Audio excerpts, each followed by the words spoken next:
mari Bapak Ibu, kakak-kakak sekalian, kita sambut pembicara kita malam hari ini dengan memberikan aplaus paling kencang di tempatnya kita masing-masing. 1, 2, 3.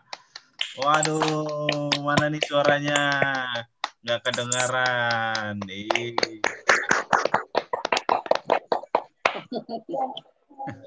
Terima kasih untuk semangatnya, Ayah Bunda sekalian ya. Baik, nanti Ayah Bunda bisa menyimak. Nanti kalau ada pertanyaan bisa melalui kolom chat terlebih dahulu karena nanti ada yang bertugas untuk mencatatnya. Dan nanti jika ada sesi tanya jawab secara langsung di akhir materi, Pak Ganda akan memberikan kesempatan untuk kita sekalian. Monggo Pak Ganda, dipersilakan. Ya, terima kasih Kak Nono. Selamat malam teman-teman, Bapak Ibu sekalian. Perkenalkan, saya adalah Ganda Dinata Tamrin. Saya adalah dosen dari Fakultas Liberal Art. Ya, ini salah satu fakultas yang mendukung fakultas-fakultas yang lainnya. Kalau seumpamanya di universitas yang lain, ini adalah mata kuliah MKDU, ya, yang memberikan dasar bagi mata kuliah yang lain. Jadi inilah Fakultas Liberal Art. Saya jadi sebagai dosen di fakultas ini. Dan saya mengajar salah satu mata kuliahnya selama 10 tahun dari 2010, itu adalah performing art atau pengantar estetika dan seni. Dan ini merupakan mata kuliah yang unik karena isinya itu adalah belajar tentang drama atau membuat film pendek atau membentuk atau membuat tarian sederhana dan juga cukup banyak ya. Nah, hari ini saya menyampaikan satu materi yaitu cukup panjang sebenarnya, tetapi karena waktu kita ini hanya sekitar 60 menit aja, maka sebenarnya materi ini merupakan materi yang pertama, yaitu seri ke-1. Tetapi kalau kita mau cerita tentang strategi dan manajemen skit, itu sebenarnya ada setidaknya itu ada 10 seri. Ya, kalau dilakukan di kelas, itu adalah sekitar 5 hari. Jadi 1 hari itu biasanya 2 sesi. Dan panjangnya durasinya itu 3 jam lebih, termasuk dengan prakteknya, jadi 5 jam. Nah, tetapi karena ini adalah online, jadi saya akan mencoba memperpendek materi yang ada, dan juga kita, karena prakteknya itu sebenarnya ada 50%, jadi saya hanya memakai dengan film atau video. Nah, untuk seri yang pertama ini adalah kita bercerita tentang, mungkin slide yang berikutnya. Ya, jadi kita akan bercerita tentang estetika dan konsep dasar seni.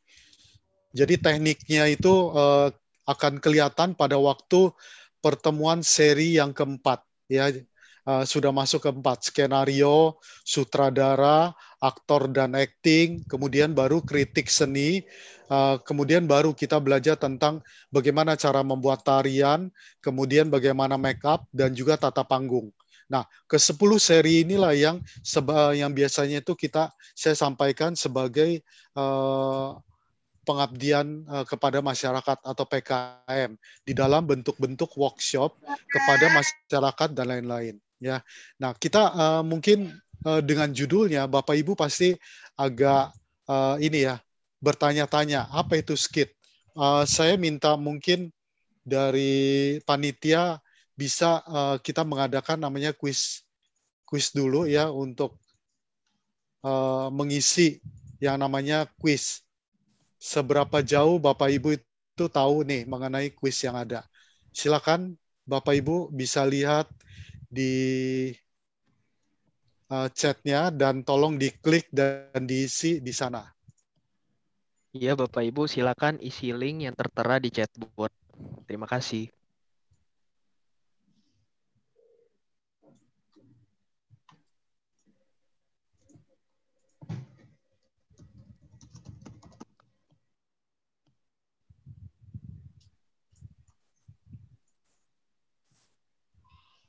Oke, sambil mengisi, kita lihat slide yang berikutnya.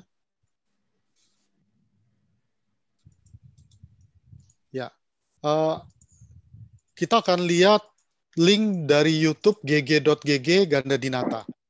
Ya, ini adalah mata kuliah pengantar estetika dan karya-karya yang ada di sini. Jadi Bapak Ibu bisa lihat materi yang ada, dan di sana itu videonya itu cukup banyak. Ini ya, bisa di screen ke bawah, diklik videonya dulu. Video sebelahnya beranda itu video. Ya.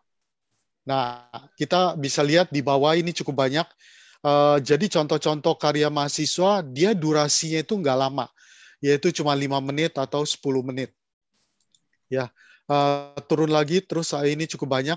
Dan ini adalah videonya ini ada yang berupa tarian, film pendek, drama pendek, dan juga kritik seni. Ya, dan durasinya itu adalah pendek. Nah, inilah yang nanti kita akan pelajari.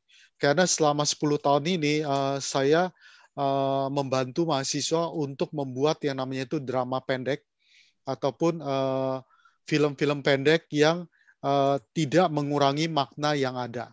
Ya, oke, baik, kita kembali kepada slide. Nanti Bapak Ibu bisa mendapatkan materi ini dan link yang ada.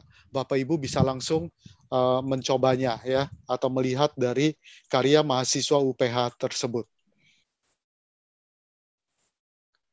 Ya. Nah, kita sebelum kita melihat lebih jauh tentang skit, maka kita harus tahu dulu yang namanya itu konsep seni ya. Sehingga kita itu tahu tuh bagaimana caranya kita membuat suatu drama pendek itu. Nah, kita melihat bahwa ini kita udah tahu yang namanya itu seni itu seperti apa, seniman itu seperti apa ya. Oke, kita lihat next selanjutnya. Ya, apa itu seni? Ya, kalau kita melihat sebuah lukisan ataupun patung ataupun kita mendengarkan sebuah lagu, ya, bagaimana kita menentukan nilai estetika bahwa lagu itu atau patung itu ataupun lukisan itu adalah suatu karya seni yang bagus. Ya, next.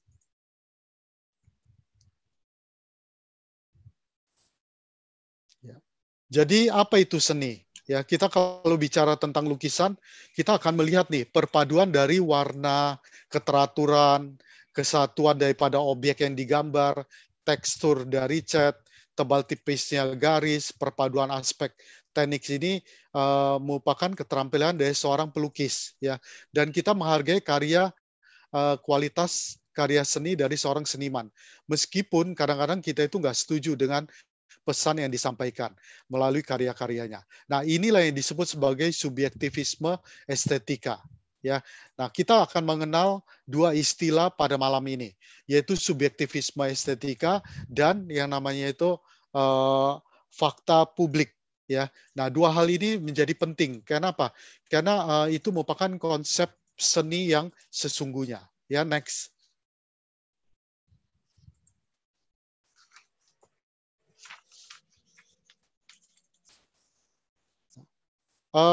Bapak Ibu ada yang tahu ini lukisan apa?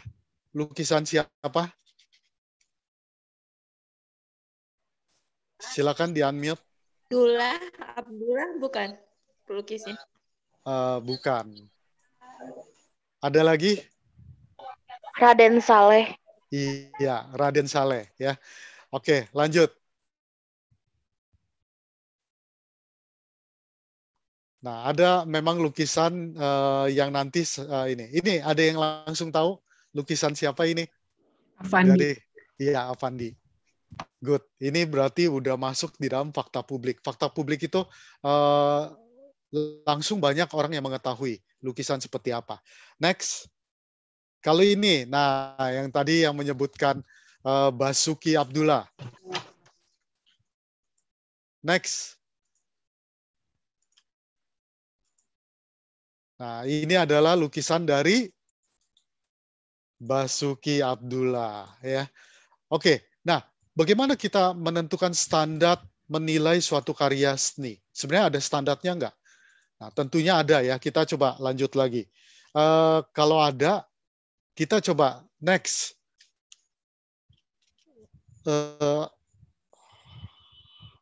Ya. Nah, di dalam budaya kita sebenarnya memiliki slogan gini. Keindahan itu tergantung dari mata orang yang menikmatinya atau melihatnya. Nah, ini berarti bahwa sebuah karya, lagu, ataupun lukisan, ataupun apapun yang ada di alam, bunga, matahari terbenam, itu kadang-kadang tidak indah dengan dirinya sendiri, namun indah secara subjektif. Nah, ini yang tadi yang saya katakan sebagai subjektivisme estetik. Jadi, setiap orang itu memiliki yang namanya itu subjektivisme estetik. Kalau saya katakan bahwa bunga ini bagus, belum tentu Bapak Ibu mengatakan bunga ini adalah bagus. Atau lukisan ini adalah bagus, belum tentu juga Bapak Ibu setuju dengan saya. Ya, oke, next.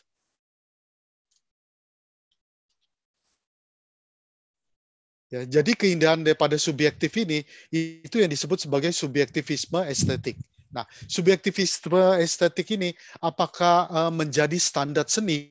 Nah, pandangan ini apakah benar atau tidak? Kita coba telusuri lagi pada slide berikutnya. Mungkin panitia bisa agak lebih cepat ya untuk slide-nya mengikuti apa yang saya katakan. Ya, jadi coba kita lihat. Ini sebenarnya ada kuisnya, daripada kuisnya lama. Saya ada 2 foto ya. Bapak Ibu tinggal menyebutkan aja atau boleh tulis di chat yang A atau yang B. Ini satu foto yang pertama, saya sebut adalah foto yang A. Kemudian next, ada foto yang kedua, B. Nah, kalau Bapak Ibu disuruh pilih A atau B, Bapak Ibu pilih yang mana? Oke, B, Pak. B, B. Rata-rata B ya, Pak. Iya, A2, iya, B lagi, A3, iya. B. Kalau bisa dibilangin hampir 80% memilih B, ya. Oke, nah, iya betul. Baik, oke, coba kita lihat yang A dulu. Jadi ada 4 orang, 4 apa 5 ya, 5 lebih kayaknya. Tapi nggak sampai sebanyak daripada B. Ya, yang A ini, kalau Bapak Ibu, kalau saya boleh jujur, ini adalah foto saya.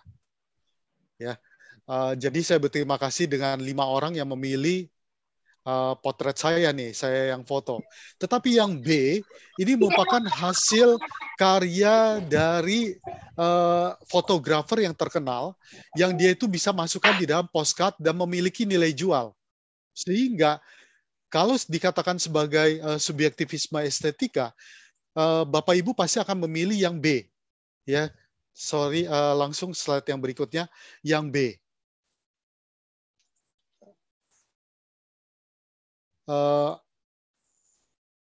Oke, mungkin sebelum kita mulai, panitia bisa berikan saya hak untuk share screen?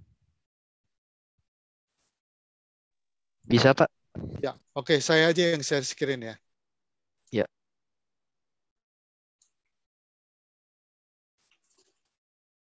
Ya.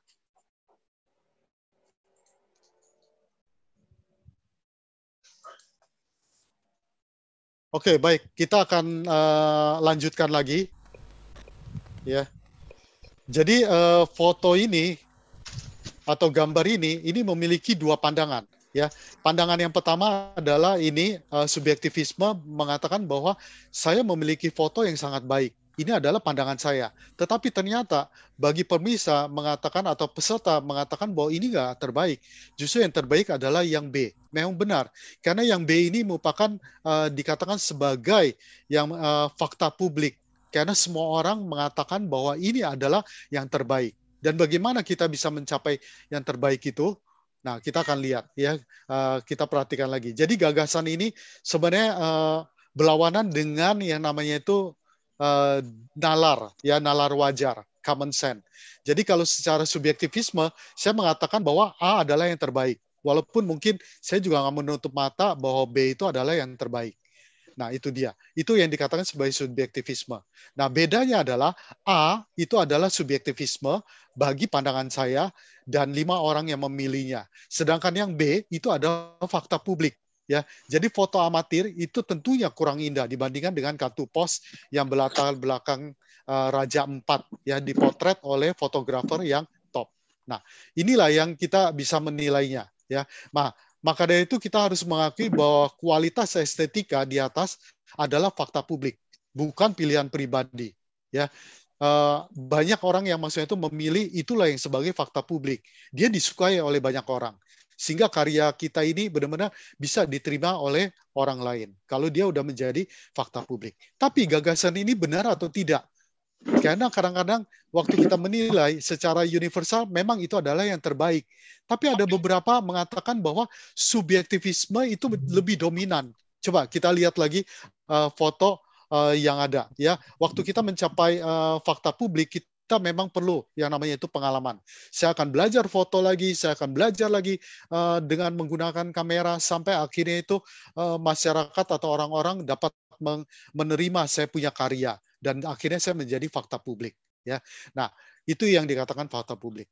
Nah contohnya tadi yaitu karyanya aku, ya, yaitu puisi Khairil Anwar. Ini ada karya yang hebat, ya. Puisinya Khairil Anwar. Dan ini udah merupakan apa? Fakta publik. Nah, kita lihat lagi tadi lukisan Raden Saleh. Bayangin, di tahun 1996 Raden Saleh, lukisan Raden Saleh itu harganya udah 5,5 miliar. Sekarang udah tahun 2020, mungkin yang mau melepasnya bisa jadi bisa 2 kali lipat atau 3 kali lipat. Ya. Begitu juga Afandi. Tahun 1990, lukisan dia yang memegang jago ini, itu sudah 4 miliar.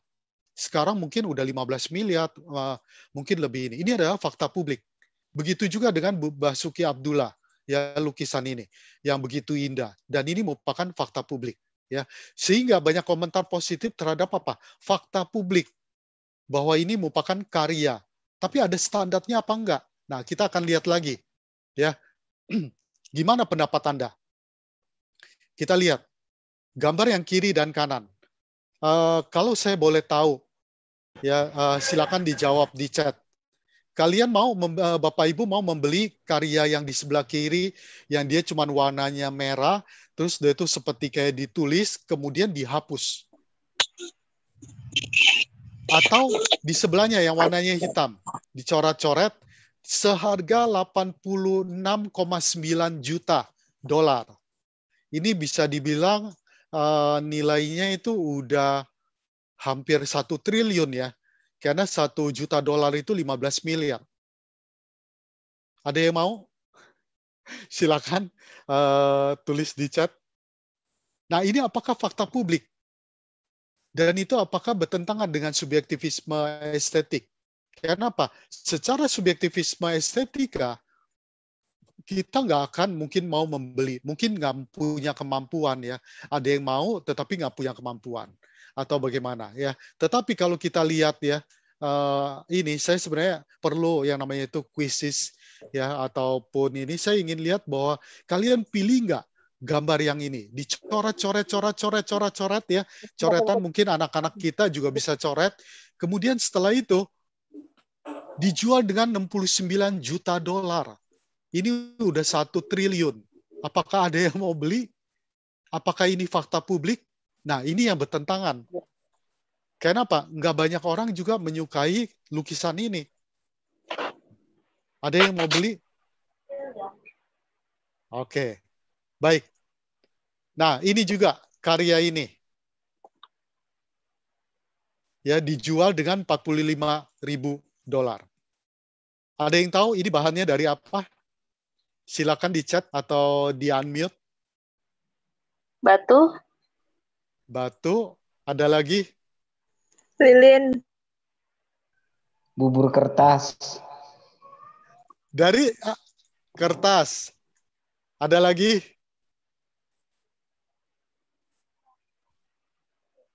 Oke, baik.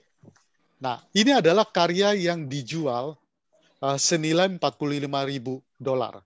45.000 dolar itu bisa dibilangin hampir 700 juta ya. Hampir mau 1 M. Iya, sekitar 700 juta ya dengan patung. Tapi kalau kalian perhatikan ini agak sedikit jorok ya. Bahannya ini adalah dibuat dari kotoran manusia. ya Bapak Ibu. Jadi dibuat dari kotoran manusia. Maka dari itu dia diberikan kaca, ditutupin. Ya, saya nggak tahu bagaimana cara membuatnya. Apakah dikumpulkan dulu, dicarikan warnanya. Ini nih mungkin agak jorok saya ceritakan ya. Tetapi lagi waktu kita bicara tentang seni, mengapa orang mau membuat ini dengan karya ini, tetapi ada orang yang mau membelinya 600 juta? Apakah ini fakta publik?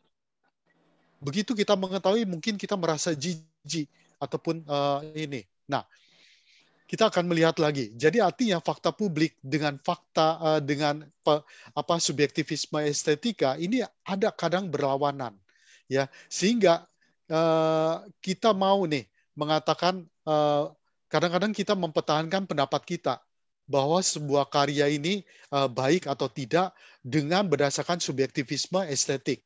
Tetapi kadang-kadang fakta publik tidak benar bahwa karya ini kok kelihatannya jelek, tetapi banyak orang ada orang yang mau membelinya dengan harga mahal, ya enggak? Dan ini benar-benar berlawanan dengan nalar kita, ya. Oke. Nah, itulah yang tadi itu dikatakan sebagai subjektivisme estetik. Tidak mesti sejalan dengan yang namanya fakta publik. Kira-kira begitu. Oke. Nah, coba kita lihat yang ini satu lagi. Apakah ini fakta publik? Ada yang udah tahu? Gambar ini. Ini adalah fakta publik. Silakan. Laskar Pelangi. Laskar Pelangi. Iya, Laskar Pelangi. Ya, ini adalah foto yang sangat fenomenal. Ya, kalau kita langsung lihat lagi nih foto ini udah langsung tahu ini adalah Laskar Pelangi. Ini adalah fakta publik. Dan orang-orang pun juga langsung menganggap bahwa subjektivisme estetikanya itu adalah karya yang bagus. Walaupun mungkin karya ini dengan rumah yang sengnya itu berantakan, sudah mau hampir jatuh, tetapi ini memiliki nilai estetika yang tinggi. Dan fotonya itu dikenal oleh masyarakat. Nah, inilah yang dikatakan sebagai fakta publik. Oke, kita lanjut lagi. Jadi berarti Bapak Ibu udah mulai ngebayangin ya fakta publik dengan subjektivisme estetika, ya.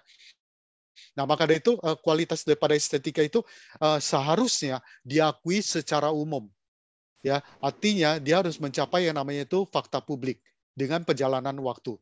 Tapi kadang-kadang di dalam fakta publik itu sendiri juga belum tentu ya diakui oleh semua masyarakat, walaupun hampir diakui oleh semua orang. Ya paling nggak ada 4 ya fakta publik itu diakui oleh semua orang, walaupun ada juga yang tidak mengakuinya.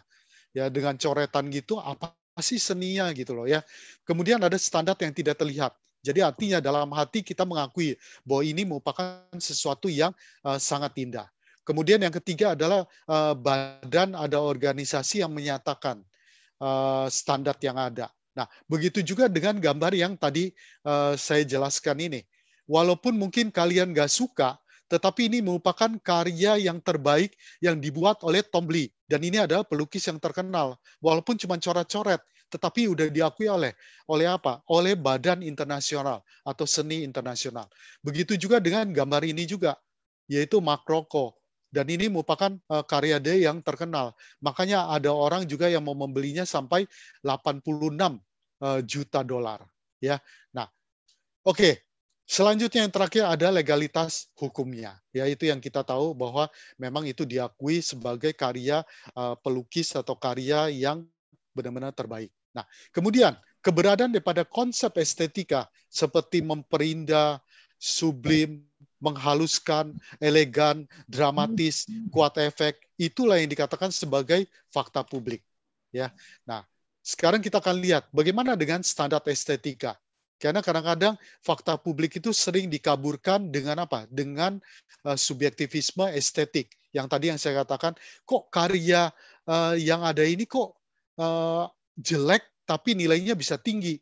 Nah, maka dari itu kita akan belajar pada malam ini ada 4 standar yang seharusnya menjadi karya itu sebagai karya seni yang diakui sebagai fakta publik. Yang pertama, itu adalah keterampilan secara teknis. Jadi artinya seorang pelukis, dia memang pelukis.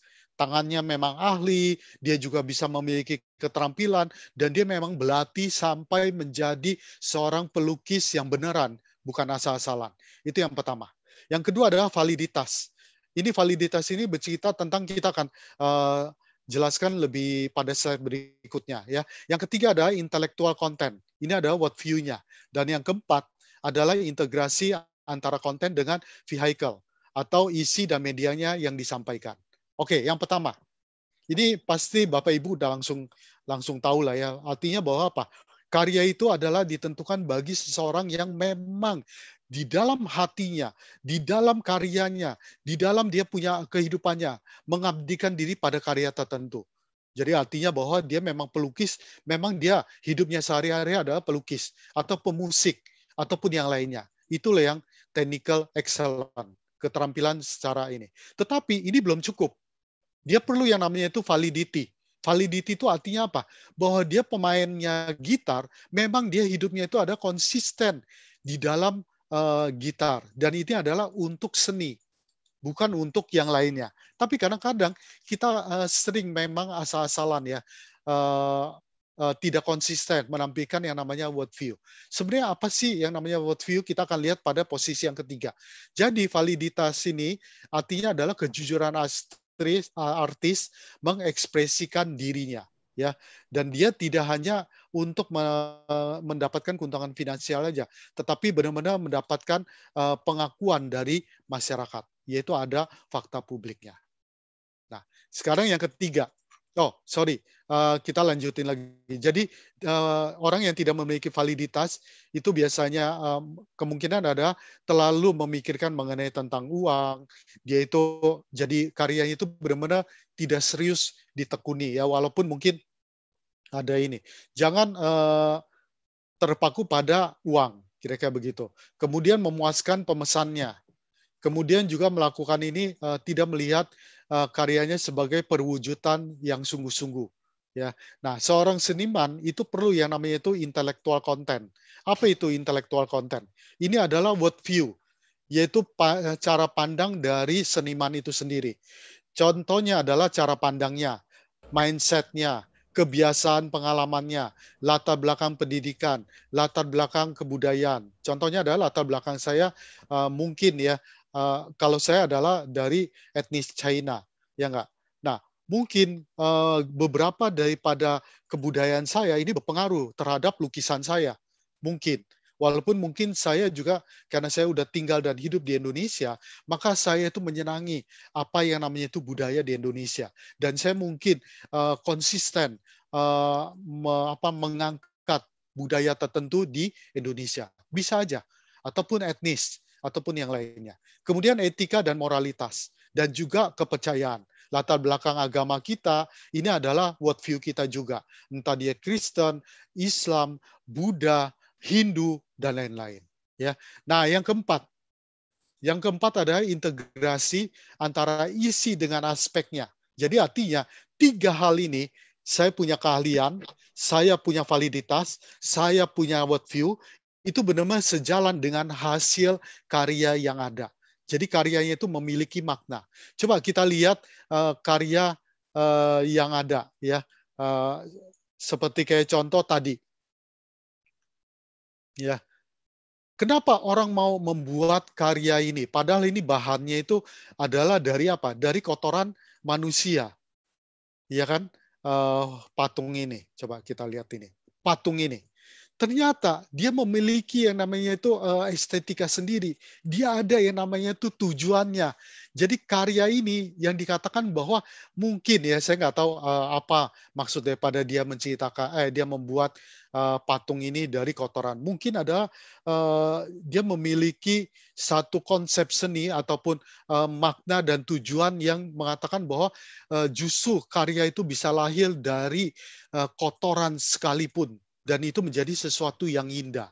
Yang mungkin dihina orang, mungkin dijauhi orang, tetapi dia ini. Nah, konsep atau karya ini, atau worldview inilah yang dia itu tampilkan dan dia mau memberikan karyanya. Nah, kita juga bisa melihat ada beberapa pelukis yang memang seperti kayak Avandi, dia adalah ekspresionistis. Ya, karyanya selalu ekspresi. Dan itu adalah benar-benar merupakan fakta publik dan juga merupakan suatu standar yang menyatakan dia punya validitas. Dia benar-benar konsisten dengan apa? Karyanya itu. Kira-kira begitu. Oke, selanjutnya sebelum kita selesai, jadi dari karya ini akan muncul yang namanya itu gaya atau style dari karya seni dan berkaitan dari apa? Isi dan pesan dari karya itu, ya. Nah, kemudian dari karya 4 karya seni ini, maka kita akan muncul yang namanya itu 3 pandangan atau 3 tingkat pandangan karya. Lagi waktu kita mau bikin yang namanya itu drama, maka kita bisa melihat kita berada pada posisi yang mana. Yang pertama, pandangan yang pertama, itu dianggap adalah seni. Jadi nggak ada pesannya, tidak ada yang bisa dianalisa. Pokoknya kalau saya mau bikin ini karya ini, ya udah saya bikin. Waktu saya lagi mood, ya saya udah saya bikin. Kalau saya lagi nggak mood, saya nggak bikin.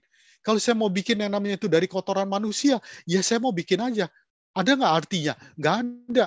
Saya lagi pengen aja. Nah, ini adalah seni yang sebagai seni. Dan ini pendapat ini sebenarnya kurang tepat. Kenapa? Karena seorang seniman harusnya memiliki tujuan membuat seni tersebut.